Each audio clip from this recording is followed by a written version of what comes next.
Howdy, partner. Next time you get chicken at McDonald's, you won't have to choose between the creamy flavors of ranch and the tangy kick of buffalo any longer. This time, enjoy all the flavors you love all at once. Try new creamy and tangy buffalo ranch sauce at participating McDonald's for a limited time.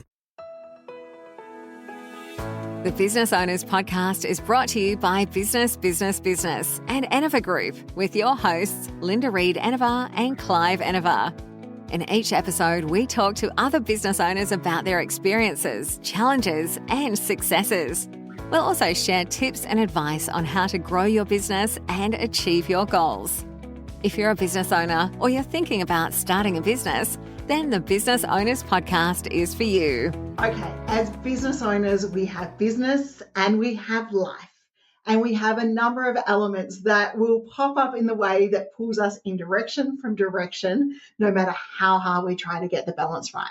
So here are some tips to help you manage your business and your life from a day-to-day basis, from my experience of running the businesses that we do here at Enever Group and negotiating family and children and all of those circumstances. If we've not met before, my name is Linda Reed-Enever. I'm an Ideas and Marketing Strategist. I help you create impact and take your brand to market through marketing, through course creation, and through sharing your knowledge. And if you haven't already, please like and subscribe and follow the channel so that you can get more content like this delivered directly to you.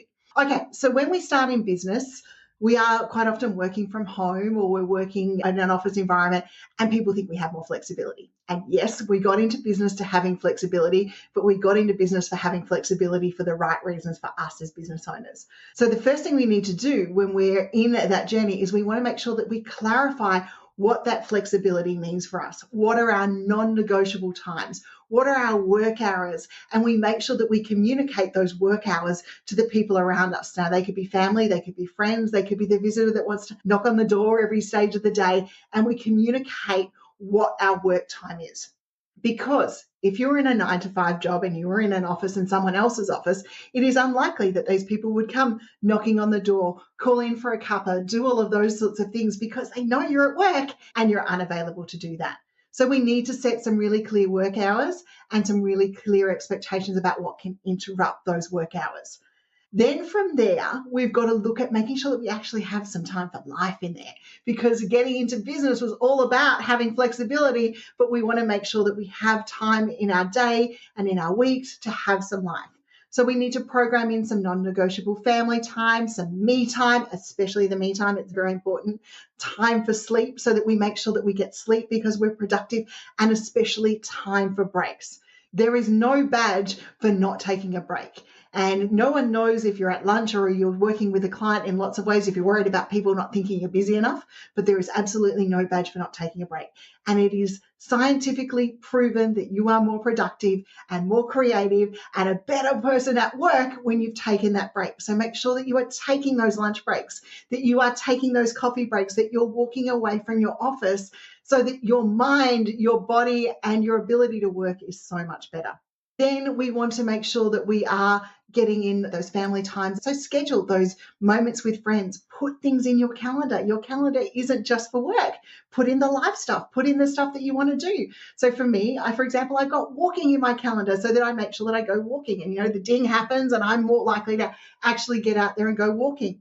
I've also got in things into my calendar like trips to the pool. I've got lunch with friends. I've got all of those things that allow me to have my me time in my calendar so that I know that I've got some time for me so that as a business owner, I can recharge and be more productive. Now, I'm not saying in setting up these guidelines and times that there are going to be moments that you won't have one thing pull from another. And you might have to turn up to the kids' sports day, or you might have to do a doctor's appointment when you're technically meant to be working. But if you rob from one, try and give back to the other. And the same goes from the family time to the business time. There might be something explode and you need to deal with it right now. But try and give back some time when that explosion happens back to the family so that no one feels robbed, because no one in the end is going to put a title on your gravestone that says we loved him or we loved her because they worked all the time. It's just not going to appear like that for us as business owners. And then finally, once we've worked out what our flexibility means, what our non-negotiable times are and those sorts of things, that's when we open our things up for clients and for availability. And you look at the structure and the AI and the productivities and procedures that you can have inside that space. So for me, we use booking calendars because that's my availability. And I don't have to go back and forth and feel like I have to squeeze someone in. My booking calendar has my availability. It syncs through to my other calendar where all the other stuff is inside. So if you're not using a booking calendar and you're selling your time, by all means, make sure that you're doing that. Look at maybe what you can deliver in a business level. So for me, I've got our marketing circle. I can deliver membership inside that space, and I can deliver group training, which makes me more affordable to some of my target market and also means that I'm delivering at a group level and making impact with a number of members along the way. So look at what you can maybe do at a group level rather than so much at a one-on-one level. And then always looking at our systems and our procedures. I quarterly review each one of our systems and procedures and go, is it working? Is this what we want to be looking at? Or do we need to adapt and look and using the technology a little bit more? By doing that, it allows me to get more work-life balance into place so that I can balance the businesses that we love and the lifestyle that we want to create along the way and within the journey. So I hope that helps you in looking at some ways and some ideas and some strategies and the things that I've shared about balancing life and business. It is a balancing act. And sometimes it goes one way, sometimes it goes the other way, sometimes you get it 100% even.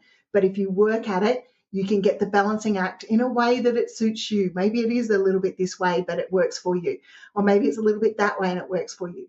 It is your journey, it is your business, and how you want to balance business and life is up to you. And remember that we got into business so that we could call the shots about when we worked, how we worked, and what was going to go on. And this is now your opportunity to do so. Otherwise, you'll be back in a 9-to-5 job. Thanks for listening to the Business Owners Podcast. We encourage you to connect with us on social media and join our community of business owners at businessbusinessbusiness.com.au.